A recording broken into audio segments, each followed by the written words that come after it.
इसका उद्देश्य Phoenix cry की सैन्य शक्ति को कम करना था। वीर द्वारा फीनिक्स क्राई साम्राज्य प्राप्त करने के बाद यदि इसकी ताकत पहले से ही बहुत कम हो गई थी तो उन्हें जीवित रहने के लिए आर्य द्वीप पर निर्भर रहना होगा। हम साथ मिलकर काम कर रहे हैं, यह बात आपको समझ लेनी चाहिए। चौथे राजकुमार ने दांत पीस लिए। मैं तुम्हारे साथ काम नहीं कर रहा हूं, क्योंकि मैं जिस व्यक्ति के साथ काम कर रहा हूं उसने कुछ नहीं कहा है, इसलिए मुझे कोई कदम उठाने की जरूरत नहीं है, सागर ने मजाक में हंसते हुए कहा। चौथे राजकुमार का चेहरा तुरंत बदसूरत हो गया। पीछे मुड़कर देखा तो एक सफेद लिबास पहने आदमी लोगों की भीड़ के बीच कुर्सी पर बैठा चुपचाप चाय पी रहा था।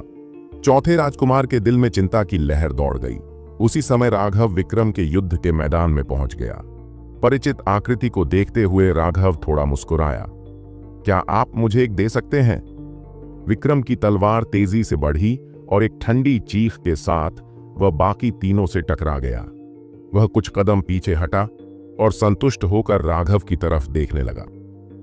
बहुत बढ़िया, मेरे विक्रम के बेटे से जैसी उम्मीद थी। पुरुषों को ऐसा ही होना चाहिए। राघव ने आने के बाद से जो कुछ भी किया था वह सब उसने देखा था। वह सूंघता हुआ बच्चा जो हमेशा उसके पीछे पीछे चलता था अब एक सच्चा इंसान बन चुका था। जब वह चला गया था तो राघव एक बच्चा था जो सिर्फ रोना जानता था, लेकिन पलक झपकते ही वह बड़ा हो गया था। उसे संतुष्टि भी महसूस हुई और ऐसा लगा जैसे उसने कुछ खो दिया हो। उसे सबसे बड़ा अफसोस इस बात का था कि वह राघव के साथ बड़े होने में सक्षम नहीं था। इन वर्षों में राघव को जो कड़वाहट झेलनी पड़ी थी वह कुछ ऐसा था जिसका उसे बहुत एहसास था। यह वास्तव में उस पीड़ा के कारण ही था कि राघव, जिसे अभी भी एक अपरिपक्व किशोर होना चाहिए था, पहले ही परिपक्व हो गया था और स्वर्ग और पृथ्वी को सहारा देने में सक्षम एक व्यक्ति बन गया था, जिस पर जीवन की हवा और बारिश को रोकने के लिए भरोसा किया जा सकता था। राघव के आने पर राजेश और अन्य लोग रुक गए। राजेश का चेहरा विशेष रूप से बदसूरत था। पिछली बार वह आधा मरा हुआ ही वापस लौटा था। यह सब राघव की वजह से हुआ था। उसे हमेशा की तरह स्वस्थ खड़ा देखकर वह नाराज हो गया। राघव, पिछली बार तुम भाग्यशाली थे। क्या तुम्हें अब भी लगता है कि तुम फिर से भाग सकते हो? भागो, लेकिन ऐसा लगता है कि पिछली बार जो व्यक्ति भागा था वह मैं नहीं था, है ना? राघव ठंडी हंसी हंसा। राजेश का चेहरा तुरंत गुस्से से बैंगनी हो गया। राघव के शब्द उसके चेहरे पर खुलेआम तमाचा मारने से अलग नहीं थे। उस समय उसने राघव का पीछा किया था, लेकिन राघव की तलवार से भागकर उसे वापस लौटना पड़ा था। एक टेंडन ट्रांसफॉर्मेशन विशेषज्ञ को आध्यात्मिक ऊर्जा कंडेंसेशन नौसिखिए से भागकर वापस लौटना पड़ा था। क्या दुनिया में कोई और चीज इतनी हास्यास्पद हो सकती है? विक्रम समेत बाकी 3 लोग हैरान रह गए। रोहन, जो जानता था कि राजेश गंभीर रूप से घायल हो गया है, ने एक बार उससे उसकी चोटों के बारे में पूछा था, लेकिन राजेश ने कुछ भी बताने से इनकार कर दिया था। लेकिन अब उन दोनों की बातों और राजेश के हाव भाव से वे सभी कुछ सुराग निकाल सकते थे, और यह ठीक इसीलिए था क्योंकि वे अनुमान लगाने में कामयाब रहे थे कि क्या हुआ था, इसलिए वे इतने हैरान थे।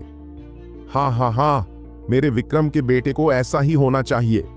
बहुत बढ़िया, आज हम पिता पुत्र हाथ मिलाएंगे और उन्हें हमारे शर्मा परिवार के पुरुषों की भव्यता दिखाएंगे।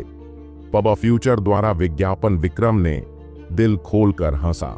उसने शेरा से पहले ही जान लिया था कि राघव का विकास बहुत तेजी से हुआ है। शेरा, जो खुद एक शीर्ष रक्त संघनन विशेषज्ञ था, पूरी तरह से राघव के नियंत्रण में था। लेकिन विक्रम जानता था कि यह सिर्फ किस्मत थी। राघव ने उसका फायदा उठाने के लिए कीमिया पर भरोसा किया था, और शेरा भी वास्तव में उसके खिलाफ लड़ने की कोशिश नहीं कर रहा था। इसलिए जब उसने शेरा की तारीफ सुनी तो वह बस थोड़ा सा मुस्कुराया था।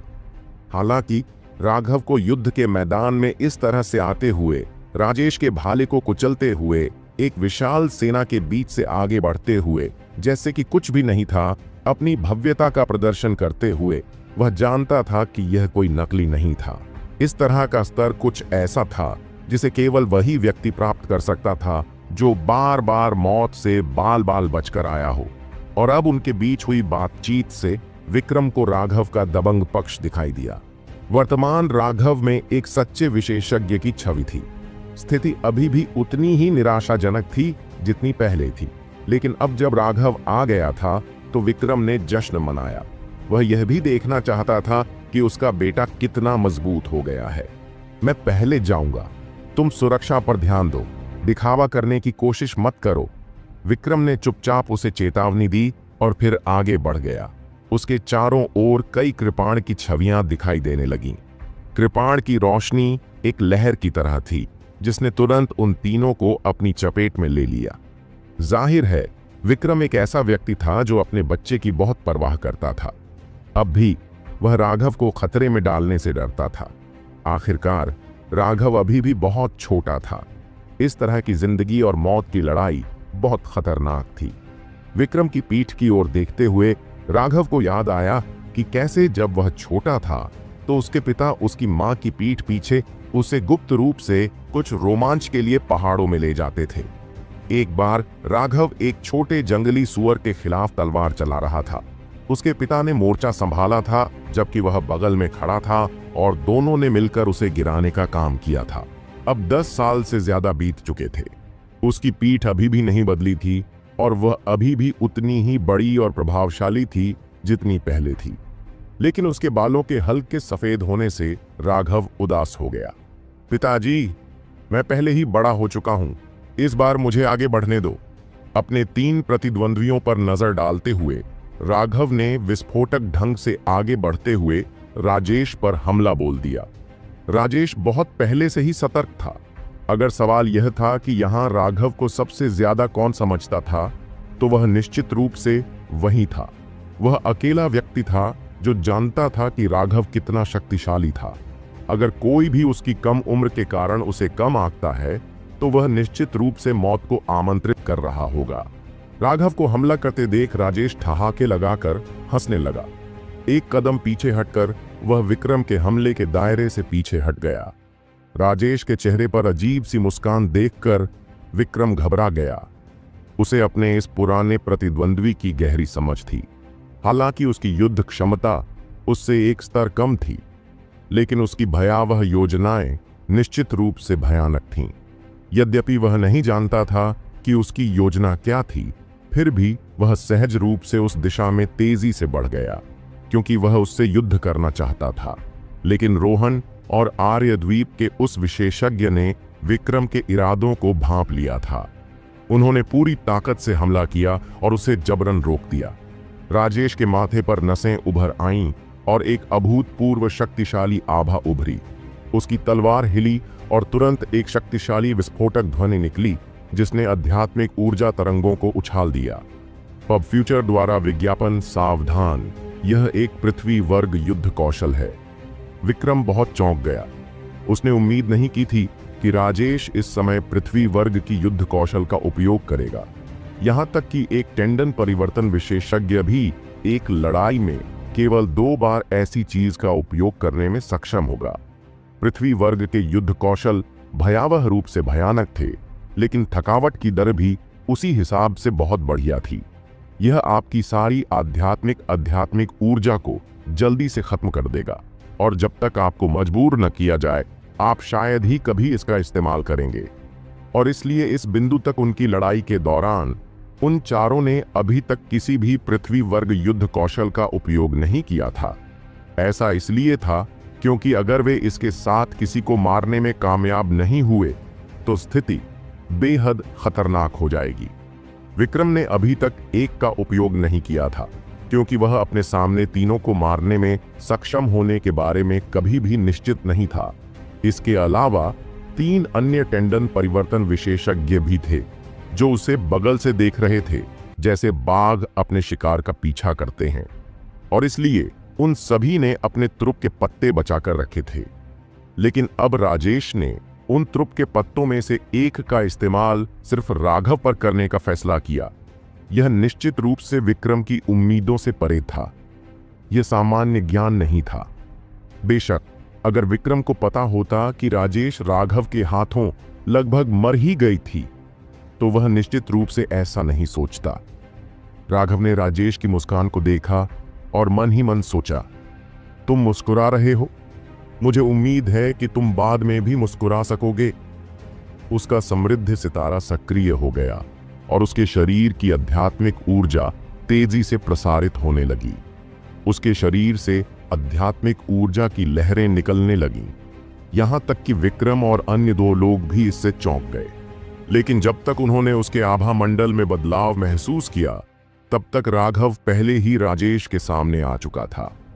विदाई पवन स्लैश, ब्रेकिंग वॉइड स्लैश। धमाका। उनकी टक्कर से निकली विस्फोटक ध्वनि ने पूरे युद्ध क्षेत्र को हिलाकर रख दिया, जिससे बाकी सभी आवाजें दब गईं।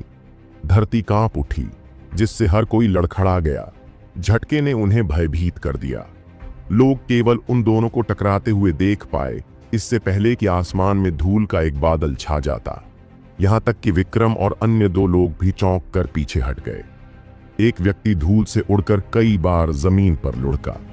जिस शक्तिशाली बल ने उसे पीछे की ओर उड़ाया था, उसने कठोर जमीन पर एक लंबा निशान छोड़ दिया था। उस व्यक्ति को खून की उल्टी हुई थी। उसके अंदरूनी अंगों के कुछ टूटे हुए टुकड़े भी वहां थे। भीड़ के पीछे बेपरवाही से चाय पी रहा सफेद लिबास वाला आदमी अचानक चौंक कर अपनी पकड़ मजबूत कर लेता है, जिससे चाय उसके शरीर पर छलक जाती है। धीरे से रूमाल निकालकर चाय पोंछते हुए वह खुद से बुदबुदाता है, वह एक शीर्ष प्रतिभा के बराबर है। कितना दुर्भाग्यपूर्ण है। शीर्ष 3, सर्वश्रेष्ठ स्वास्थ्य बीमा योजनाएं तुलना करें और प्रीमियम पर अधिक बचत करें। यह विनर्स फॉल डेंटल से 300 गुना बेहतर है और कीमत बहुत अच्छी है। खरीदने से पहले हमेशा अपनी जीवन बीमा पॉलिसी की तुलना करें। जब धूल जम गई तो सभी की आंखों के सामने एक बड़ा गड्ढा दिखाई दिया। राघव अभी भी उस गड्ढे के सामने खड़ा था। उसके काले बाल हवा में नाच रहे थे और उसकी तलवार अभी भी नीचे की ओर वार करने की मुद्रा में थी। क्रेटर के दूसरी तरफ राजेश पूरी तरह से अस्त व्यस्त था। वह पूरी तरह से सदमे और डर से राघव को देख रहा था। रक्त संघनन। राघव के शरीर से एक हल्की रक्त आध्यात्मिक ऊर्जा निकल रही थी, जिससे आसपास की जगह मुड़ गई। इससे सभी को साफ पता चल गया कि वह रक्त संघनन क्षेत्र में प्रवेश कर चुका है। राघव की आकृति अचानक गायब हो गई और जब वह एक बार फिर उभरा तो वह पहले से ही राजेश के पास था। उसकी गति इतनी तेज थी कि लोगों को अपनी आंखों पर विश्वास नहीं हो रहा था। राघव ने बेकार की बातों पर जरा भी समय बर्बाद नहीं किया। रक्त संघनन क्षेत्र में आगे बढ़ने के बाद उसकी गति और शक्ति दोनों में तेजी से वृद्धि हुई थी। विंड चेजिंग स्टेप्स का उसका उपयोग चरम पर पहुंच गया था और जैसे ही वह पहुंचा, उसकी तलवार बगल से कट गई। विदा पवन टुकड़ा। राजेश के चेहरे पर भाव बदल गए। उन्हें उम्मीद नहीं थी कि राघव इतनी जल्दी इस तरह की दूसरी चाल चलेगा। आमतौर पर टेंडन ट्रांसफॉर्मेशन विशेषज्ञों को पृथ्वी वर्ग के युद्ध कौशल का उपयोग करने के लिए ऊर्जा का भंडारण करने की आवश्यकता होती है, लेकिन राघव बिना रुके लगातार उनका उपयोग करने में सक्षम लग रहा था।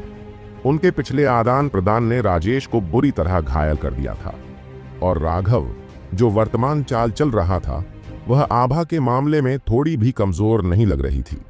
वह बुरी तरह डर गया था। उनकी तलवार उनके पिछले आदान प्रदान के दौरान टुकड़ों में बिखर गई थी। आखिरकार लंबी तलवारें कभी भी बल का उपयोग करके टकराव के लिए उपयुक्त नहीं होती हैं। अब वह हथियारहीन था क्योंकि राघव की तलवार ने उसे काट दिया था। राजेश ने जल्दी से 5 मोटी ढालें निकालीं और उन्हें अपने और राघव के बीच में रख दिया। उसी समय उसने दर्द को दबाते हुए जल्दी से पीछे की ओर छशरमा लगा दी। उसे जरा सी भी उम्मीद नहीं थी कि वे ढालें राघव के हमले को रोक पाएंगी।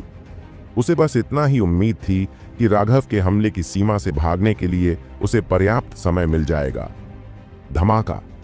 बेहतरीन स्टील एसेंस से बनी वे विशाल ढालें राघव के हमले के सामने कागज की तरह थीं, जो उसकी भयानक आकाशीय हवा से तुरंत उड़ गईं। हालांकि राजेश जल्दी से पीछे हट गया था, लेकिन उसे इस बात का कोई अंदाजा नहीं था कि राघव का पृथ्वी श्रेणी का युद्ध कौशल वास्तव में लंबी दूरी के हमलों में सक्षम था। राजेश को बीच हवा में ही झटका लगा और वह उस पतंग की तरह हो गया जिसकी डोर कट गई हो और वह आसमान से नीचे गिर रहा हो। विदाई पवनवार! राजेश के कानों में एक ठंडी चीख गूंजी जो मानो पाताल की गहराइयों से मृत्यु के देवता की ओर से आई हो। राजेश का शरीर जो गिर रहा था अचानक हवा में रुक गया। एक तलवार उसके पेट में घुस गई थी। तलवार का दूसरा सिरा राघव के हाथ में था। हर कोई मौत की तरह चुप था। ग्रैंड मास्टर संजय के युद्ध क्षेत्र को छोड़कर जो यह नहीं देख पा रहा था कि क्या हुआ था, हर कोई रुक गया। वे सभी हैरान होकर राघव की ओर देखने लगे। राजेश ने अविश्वास से अपने पेट की ओर देखा। उसे कोई दर्द भी महसूस नहीं हो रहा था। उसे बस इतना महसूस हो रहा था कि उसका शरीर और भी ठंडा होता जा रहा था। धीरे से अपना सिर ऊपर उठाते हुए वह तलवार की लंबाई के साथ साथ उसके मालिक की ओर देखने लगा। दो भावशून्य आंखें उसे घूर रही थीं।